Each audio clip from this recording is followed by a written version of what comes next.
Muy buenos días, compañeros. Mi nombre es Gabriel Rodríguez de la Fuente, junto con mi compañero Juan Pablo Hernández Buendía, alumnos pertenecientes a la Facultad de Ciencias Químicas, quinto año, sección A. Les presentaremos el tema Etapa Posanalítica en normas ISO, de la materia Análisis Bioquímico Clínico, impartida por la química Jessica Yasmín Martínez Morales. Bueno, ¿qué abarca la fase posanalítica? La fase posanalítica abarca desde la confirmación de resultados, pasando por rangos de referencia, el informe, hasta la interpretación por parte del clínico. Los errores encontrados aquí corresponden a cerca de un 40% del total, que se debe considerar que ocurren principalmente errores en el laboratorio. Esta fase implica la validación global del informe analítico completo, donde se deben hacer observaciones o llamados de atención en cuanto a la validez de pruebas, interferencias, sugerencias, en cuanto a la realización de otras pruebas complementarias o por otra metodología. Ahora, sobre la variabilidad de las mediciones. La variabilidad biológica hace referencia a las variaciones detectadas en los exámenes o determinaciones biológicas de factores clínicos hormonales, de grupos etarios y del sistema circadiano. Esos factores no se deben a errores o alteraciones de las fases de análisis, siendo intrínsecas del estado de naturaleza del paciente. Aquí se divide la variabilidad biológica en intraindividual e interindividual. La variabilidad biológica intraindividual corresponde a la variabilidad en un individuo en un periodo de tiempo. Tiene factores sintomáticos como el ciclo o la edad y aleatorios, como aleatorios de la homeostasis. En cambio, la variabilidad biológica interindividual hace referencia a la variabilidad que se encuentra entre distintos grupos de personas, como la edad, sexo, embarazo, ejercicios rítmicos, biológicos, dieta, hábitos tóxicos, fármacos, entre otros. La fase posanalítica debe contemplar como mínimo los apartados de conservación de especímenes, eliminación de residuos originados, limpieza y descontaminación del material reutilizable, validación facultativa de los resultados y configuración y emisión de informes. Conservación de especímenes. El objetivo de esta gestión es definir los criterios de almacenamiento y conservación de los especímenes y muestras de laboratorio una vez que ya hayan sido analizadas. Aquí no se incluyen especímenes almacenados en recipientes específicos hasta su recogida, por lo que la empresa autorizada para su eliminación ya depende de ella.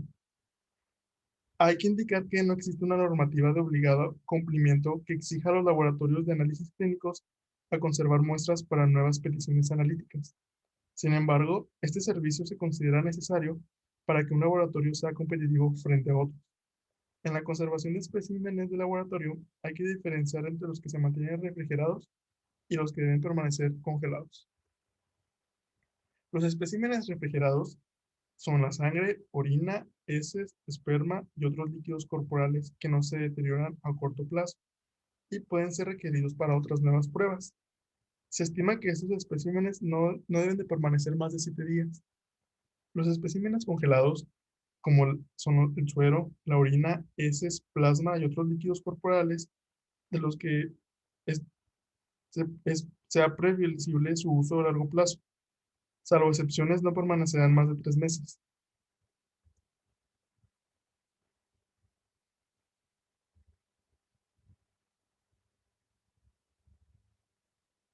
Especímenes congelados. El suero, la orina, heces, plasma y otros líquidos corporales de los que sea previsible su uso a largo plazo.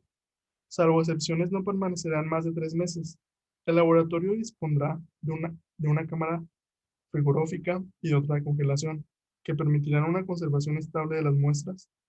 Las cámaras tienen que ser totalmente independientes y deben de poseer una capacidad suficiente para el volumen de muestras.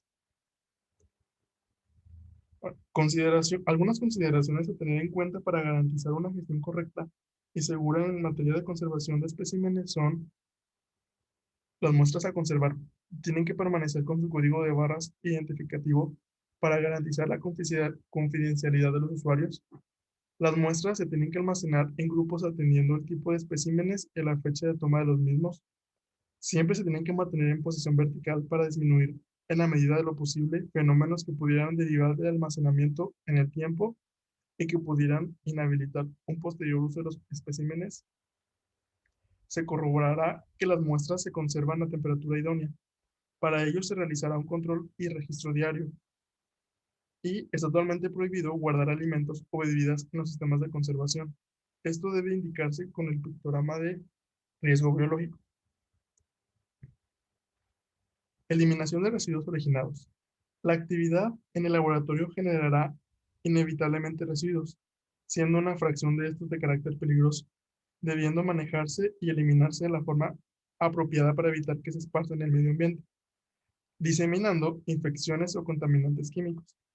Por eso, cada laboratorio debe gestionar sus residuos, recogiéndolos y separándolos adecuadamente, y concertando con empresas especializadas y certificadas su retirada y eliminación. La gestión se divide en dos fases. La gestión interna, que la realiza el personal de laboratorio, consiste en las operaciones de recogida, clasificación, etiquetado y almacenamiento temporal de los residuos en el laboratorio. Y la gestión externa, que correrá por cuenta de una empresa externa especializada y autorizada para tratar ese tipo de residuos. Incluye los procedimientos de recogida desde el almacén, el transporte, el tratamiento y la eliminación o la recuperación de los residuos. Atendiendo la gestión interna, se definen las actuaciones generales más importantes. 1. Minimizar la producción de residuos. El procedimiento principal de la gestión de los recursos es evitarlos, o al menos reducirlos, al mismo tiempo posible. Algunas mediciones que pueden contribuir a este objetivo son como comprar reactivos de forma racional. Los productos deteriorados o caducados se tornan residuos y son gases irrecuperables. Así pues, se debe comprar en función de las necesidades y gestionar de forma eficiente el almacén de laboratorio. Hay que utilizar técnicas con menor impacto ambiental, por ejemplo, sustituyendo los productos más contaminantes o los procedimientos que generan más residuos por otros más inocuos. Emplear en cada tarea las mínimas cantidades de reactivos necesarios sin derrocharlos. Reutilizar los equipos cuando sea posible y separar los residuos para su reciclado si es factible. Separación y envasado. Los residuos generados deberán separarse y ser envasados en recipientes adecuados. La elección de estos recipientes dependerá del volumen del residuo producido y del espacio disponible en el almacén dedicado a este fin en el laboratorio. Evidentemente, siempre se tendrán en cuenta la compatibilidad química entre el envase y el residuo. En general, se utilizarán los siguientes envases. Si hablamos de residuos químicos sólidos, el envase tiene que ser de bidones de polietileno con cierre de acero galvanizado. Si hablamos de residuos químicos líquidos como ácidos, bases, disolventes, tiene que ser un envase de polietileno. Y si hablamos de residuos sanitarios como cortantes y punzocortantes, el contenedor tiene que ser de polipropileno rígido, resistente a los choques, a las perforaciones y a los disolventes. Normas durante el proceso de recogida y envasado de residuos. Durante el proceso de recogida y envasado de residuos se deberán entender ciertas normas. No se debe mezclar en ningún caso distintos residuos peligrosos, porque muchas mezclas incrementan los riesgos. Solo se pueden mezclar residuos en los casos en que se conozca sin ninguna duda que la combinación aumenta el riesgo. No se deben envasar los residuos líquidos en recipientes mayores de 30 litros. Así se podrá manipular más fácilmente y serán menores los riesgos de rotura y derrame. Tenemos que verter los residuos a los recipientes de almacenado de forma lenta y cuidadosa. Si se observan fenómenos anormales como producción de gases o aumento excesivo de la temperatura, se debe interrumpir el vertido. Finalizando el vertido, se tiene que cerrar el envase. Nunca se debe llenar un envase más del 90% de su capacidad para evitar salpicaduras y derrames. El etiquetado. Los residuos, una vez envasados, deberán ser convenientemente etiquetados, es decir, con etiquetas claras, legibles e indelebles. La función del etiquetado es permitir una rápida identificación del residuo, informando a la persona que tendrá que manipularlo del riesgo asociado. En la etiqueta debe figurar el código de identificación de los productos que contiene, el nombre, la dirección y el teléfono del titular de los residuos, las fechas del inicio y final del envasado, la naturaleza de los riesgos que presentan los residuos indicados por los pictogramas correspondientes y los riesgos específicos, que son las frases R, y los consejos de prueba, las frases S, asociados a dichos residuos. El almacén temporal. Los envases con los residuos debidamente etiquetados se depositarán de manera temporal en el almacén biológico habilitado para ello, en espera de que los recojan los profesionales de la empresa de tratamiento de residuos concertada. Para un almacenado correcto, se deberá atender las siguientes recomendaciones. No se debe almacenar en la misma estantería productos que puedan dar lugar a reacciones peligrosas. Los líquidos combustibles y productos comburentes o sustancias tóxicas o muy tóxicas, aunque no sean combustibles, deben estar lo más alejada posible entre sí dentro del almacén. Tenemos que vigilar que se mantenga en el almacén una cantidad suficiente de bidones, de envases y de etiquetas de reserva, por si se agotan en un momento dado y es necesario su reposición inmediata. El almacén deberá disponer de estanterías metálicas y hay que evitar apilar envases unos sobre otros. Tenemos que depositar en el suelo los contenedores grandes y reservar los estantes más altos para los contenedores progresivamente menores. Y el almacenamiento temporal de los residuos tóxicos y peligrosos cuando se tratan de residuos sanitarios no deberán exceder nunca las 72 horas. Seguimiento del plan de gestión de residuos. El responsable del plan de gestión de residuos, generalmente el gerente o director de laboratorio del establecimiento sanitario que genera los residuos, desarrollará las siguientes funciones. Tiene que vigilar el cumplimiento de las disposiciones aplicables a las operaciones citadas con anterioridad. Tiene que informar al personal del centro sanitario de los riesgos asociados a los residuos y la forma de prevenirlos. Tomar las iniciativas oportunas para conseguir la gestión correcta de los residuos y tramitar a la administración competente las informaciones y los datos que les sean solicitados y garantizar su gratitud.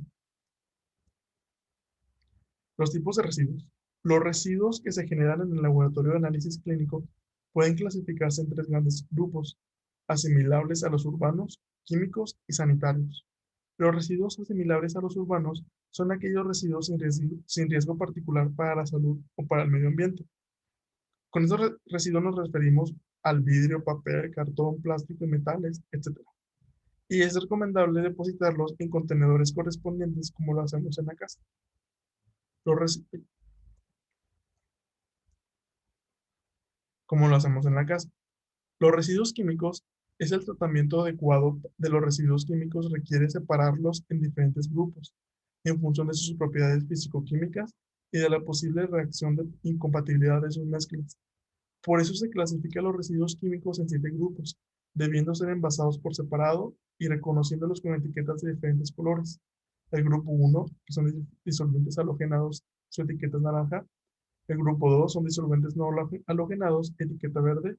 Grupo 3, disoluciones acuosas, etiqueta azul claro. Grupo 4, ácidos, etiqueta roja. Grupo 5, aceites, etiqueta marrón. Grupo 6, sólidos, etiqueta amarilla pálido. Y grupo 7, especiales, etiqueta violeta. Los residuos sanitarios son los que más competen en un laboratorio de análisis clínico. El riesgo asociado al uso o la manipulación del material propio de la actividad sanitaria no tiene nada que ver con el riesgo asociado a los residuos. Solo cuando este material es rechazado porque su utilidad o manejo clínico se da por acabado definitivamente y únicamente a partir de ese momento se convierte en residuo.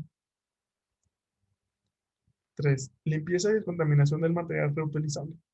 La limpieza de los recipientes y de otros artículos de vidrio casi siempre se realizará con algún detergente industrial.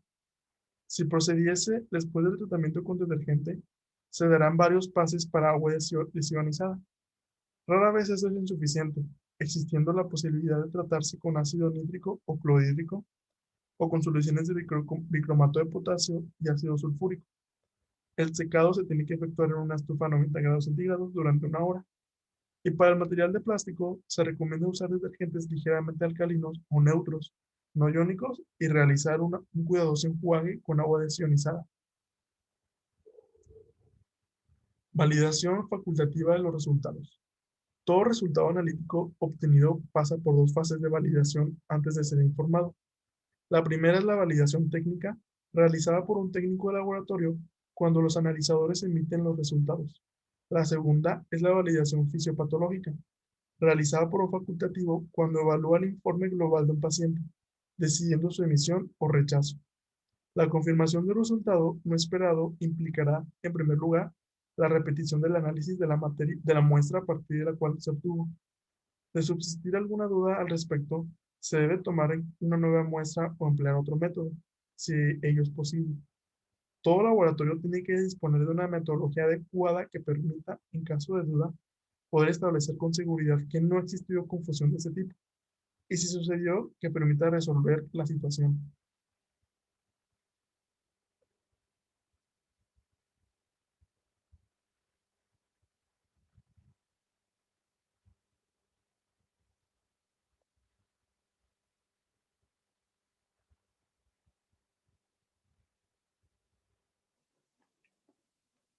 Si quieres tú dime cuando ya, dime ya, y me espero unos 5 segundos. Igual voy a editar el video, ya sé dónde los voy a editar.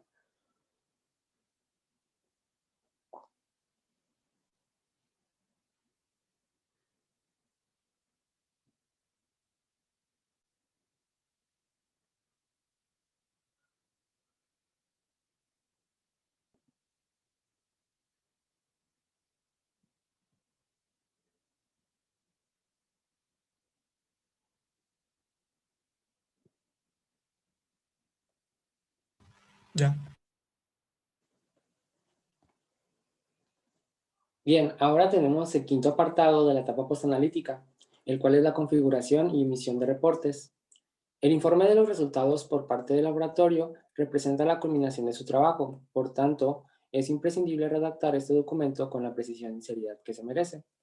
Como primer punto tenemos que los informes analíticos establecerán las determinaciones clínicas, medidas, sus resultados, el tipo de especímenes, así como la identificación del usuario, el cual debe llevar el nombre y apellidos del usuario, salvo a petición de confidencialidad, en los que se sustituirán por los códigos recomendados por las sociedades científicas, edad y sexo, identificación del laboratorio clínico, nombre, dirección, entidad jurídica de la que depende en caso de no tener personalidad jurídica propia y lugar de la realización del análisis, identificación del solicitante, destinatario.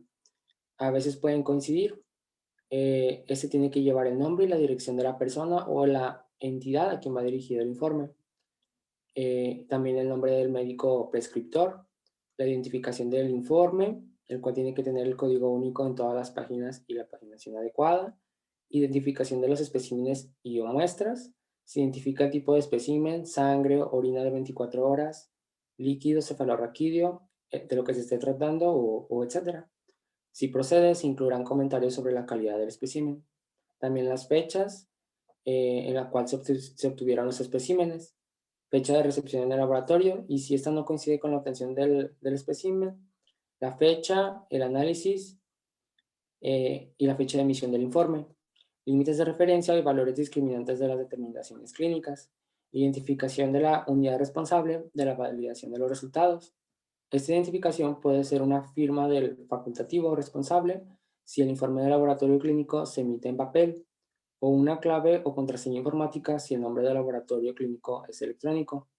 Y por último, las observaciones, las cuales indicarán cualquier incidencia sucedida durante el proceso.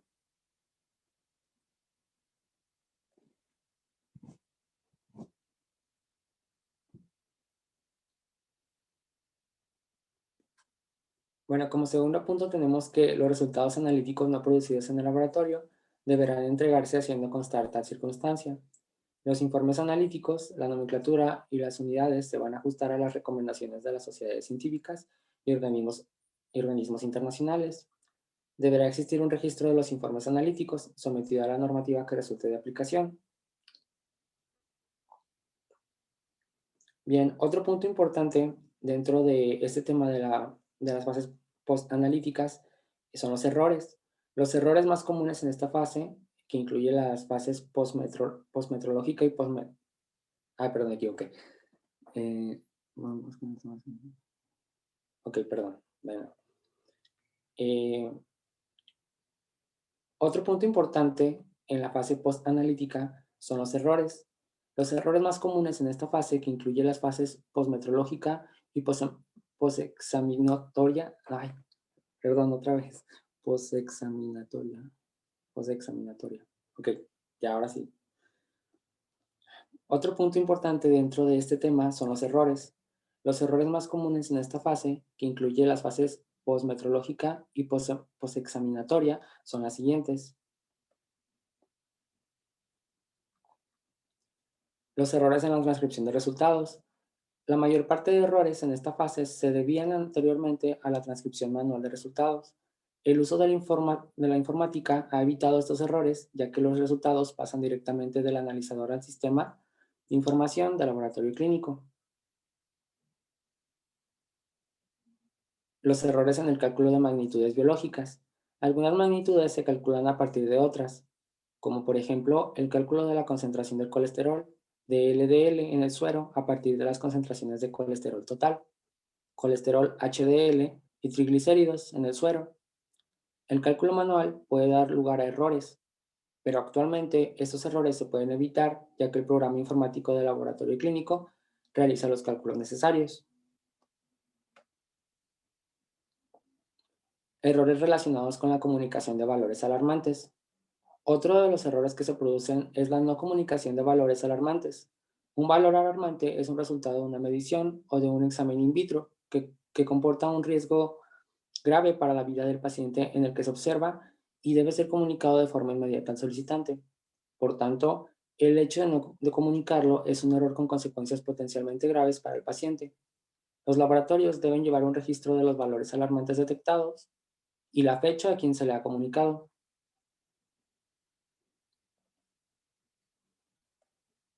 Ahora vamos a hablar de las normas ISO, las cuales se encuentran directamente relacionadas con una buena etapa postanalítica dentro de un laboratorio de análisis clínicos. Las normas ISO son estándares que aseguran la calidad, seguridad y eficiencia de productos y servicios.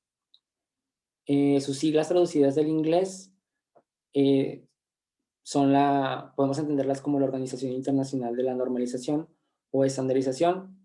Esta está actualmente en 193 países y es una organización no gubernamental e independiente. Actualmente hay redactadas más de 22.000 normas ISO que abarcan todas las industrias, desde tecnología y seguridad alimentaria hasta agricultura y salud. Normas ISO dentro del laboratorio clínico. Hay dos normas ISO que son específicas para laboratorios. La ISO 15189 2012 y la ISO 17025 2005. El año hace referencia a su última revisión. Nos enfocaremos más en la acreditación ISO 15189, perteneciente al año 2012, la cual se aplica en específico a los laboratorios de análisis clínicos, mientras que la ISO 15025-2005 se encarga de los laboratorios de ensayo y calibración. Objetivo. La norma ISO 15189 fue desarrollada con la meta de establecer requisitos para acreditar el sistema de gestión de calidad y la competencia técnica de los laboratorios clínicos, abarcando desde la etapa preanalítica hasta la postanalítica. También busca que los profesionales del laboratorio clínico se involucren más en la adecuada utilización e indicación de las pruebas y en la correcta interpretación y utilización de los resultados. Bueno, ¿qué ventajas tiene un laboratorio clínico que cuente con esta acreditación? Los laboratorios que ostentan la acreditación ISO 15189 disfrutan de un reconocido prestigio en su sector. Los laboratorios disponen de un sistema de gestión de calidad, son técnicamente competentes y son capaces de producir. eh, ay, Dios mío. Ah, bueno, esa parte la edito. Y son capaces de producir resultados técnicamente válidos. Mejora de la reputación nacional e internacional del laboratorio, mejora de la imagen del laboratorio ante el cliente y o paciente por un aumento en la confianza en sus resultados, mejora la efectividad del laboratorio en general, un incremento en la rentabilidad como consecuencia de aportar mayor calidad en los productos y servicios y eficiencia en los procesos y disminuir las quejas de los clientes y o pacientes.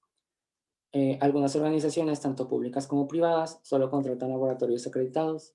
Entonces estamos hablando de una preferencia. Para poder entender de mejor manera la acreditación ISO 15118, debemos de tener bien claro el concepto de certificación. Para la norma 15118, La acreditación consiste en el reconocimiento formal de una tercera parte autorizada de la competencia técnica de una organización, un laboratorio clínico, para la realización de una actividad determinada, perfectamente definida.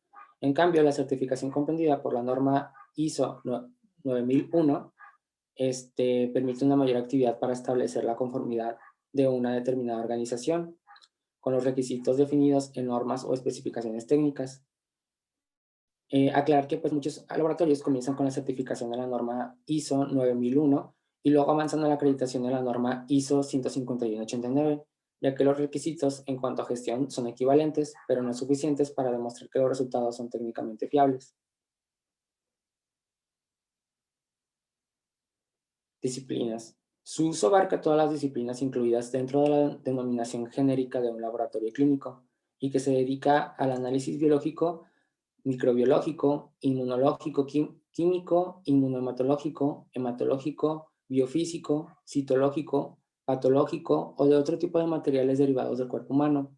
Es útil para laboratorios tanto públicos como privados. No es aplicable a laboratorios que analicen muestras de origen animal, pues estos laboratorios se rigen por la norma de ISO 17025. Algunos laboratorios que también tienen implementada esta acreditación son aquellos laboratorios de bioquímica clínica, de anatomía patológica, hematología y bancos de sangre, inmunología clínica, microbiología, genética molecular y reproducción asistida y diagnóstico médico preimplantacional.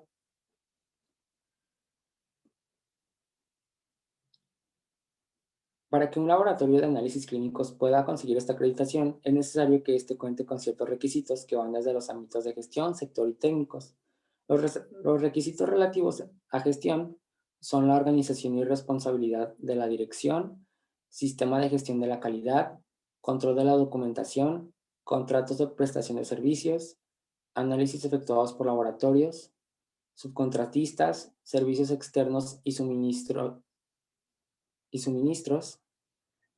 A ver, haga otra. Servicio. Ay, déjalo anotar. Okay. Servicios externos y suministros. En los requisitos técnicos de un laboratorio debe de contar con personal capacitado, instalaciones y condiciones ambientales, equipo de laboratorio, reactivos y materiales fungibles, procesos preanalíticos, procesos analíticos. Y en cuanto a los requisitos específicos del sector, este debe de contar con aseguramiento de la calidad de los resultados de análisis, procesos postanalíticos, notificación de los resultados, comunicación de los resultados y gestión de la información del laboratorio. Los requisitos clave van a ser contar con un personal cualificado, lo cual es imprescindible para un servicio de calidad, equipos de laboratorio, reactivos y material fungible, insumos críticos para la realización del trabajo diario en el laboratorio. Luego, su gestión es clave para la optimización de procesos y obtención de la máxima calidad en el servicio ofrecido. Control sobre los procesos claves de un laboratorio clínico, procesos preanalíticos, analíticos y postanalíticos. El pensamiento basado en el riesgo como un elemento dinamizador del enfoque a procesos, adecuada gestión y notificación de información sensible para los pacientes, y comunicación de valores críticos para asegurar la seguridad del paciente.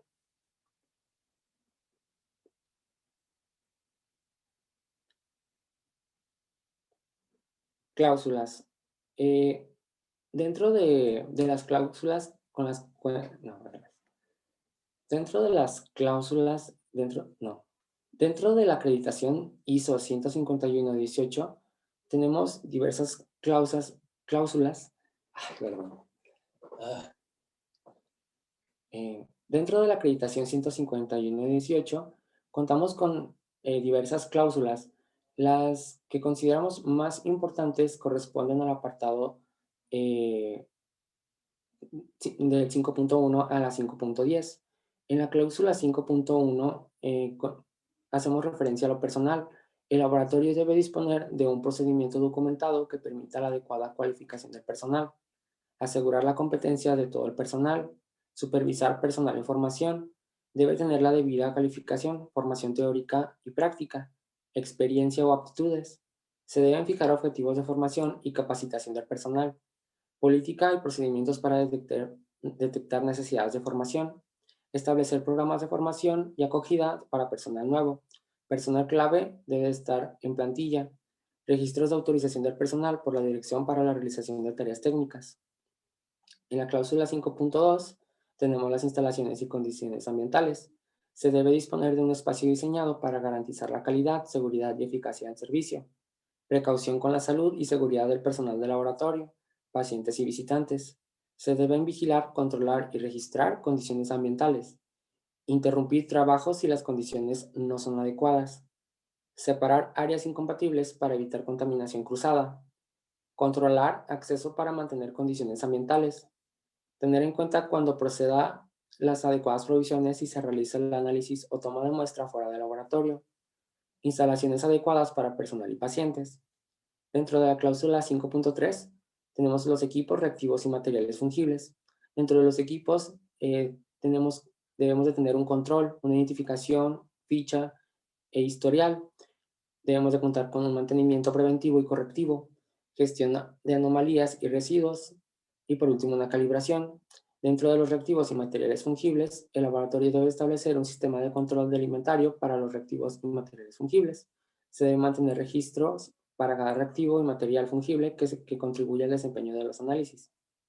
Estos registros deben incluir la identidad del reactivo o material fungible, fabricante y lote, información del contacto del proveedor, fecha de recepción, caducidad, puesta en servicio y cuando proceda, fecha en que el material fue retirado del servicio.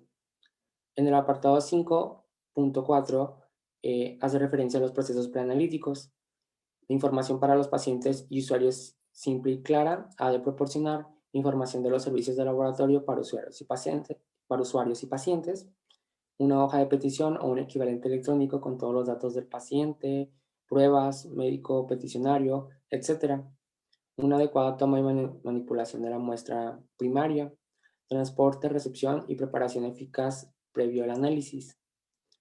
En la cláusula 5.5 tenemos a los procesos analíticos. Se debe de seleccionar un método, después validarlo mediante procedimientos, registros e incertidumbre error total.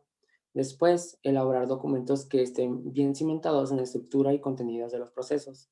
Y por último, un control y una disponibilidad, los cuales hagan referencia a la autorización del personal y a los intervalos de referencia biológica. En la cláusula 5.6 tenemos el aseguramiento de la calidad, la cual es la parte de la gestión de la calidad orientada a proporcionar confianza en que se cumplirán los requisitos de calidad.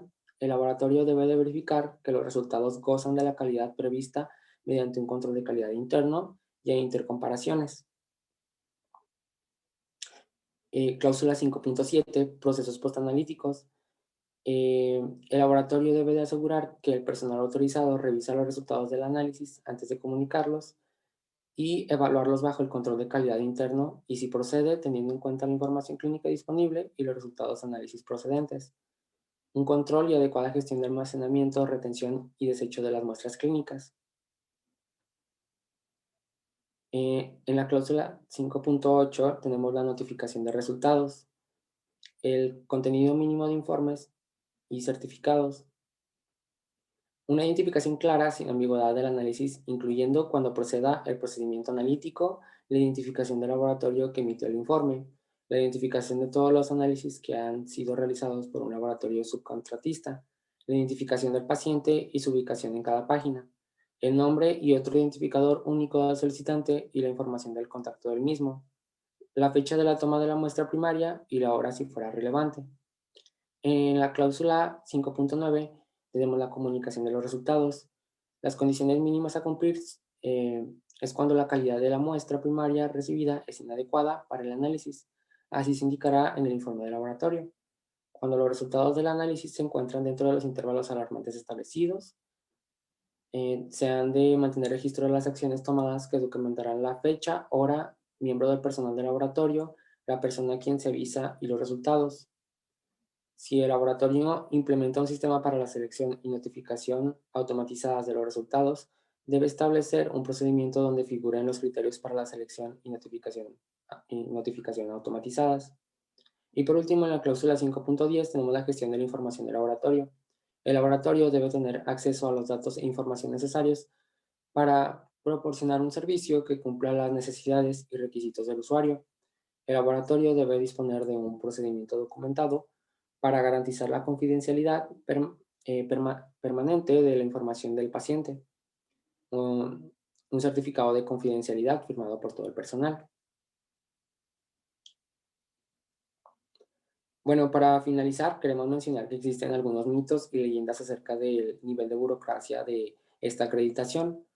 Uno de los grandes peros que las empresas ponen a la implementación de la norma ISO 15189 es que esta va a burocratizar el funcionamiento de la organización, pero eso está muy alejado de la realidad, pues la norma busca estabilizar y sistematizar tareas y homogeneizar actividades, es decir, que el resultado de un proceso sea el mismo independientemente de la persona que lo lleve a cabo. Ayuda a que haya menos errores en etapas tan críticas como la preanalítica, responsable del 80% de las no conformidades encontradas en los laboratorios clínicos. Y ahora sí bien, podemos estar seguros que la norma ISO 15189 es la herramienta adecuada para lograr los requisitos más exigentes de cualquier laboratorio clínico, público o privado, que quiera obtener un grado de excelencia en la gestión de sus procesos.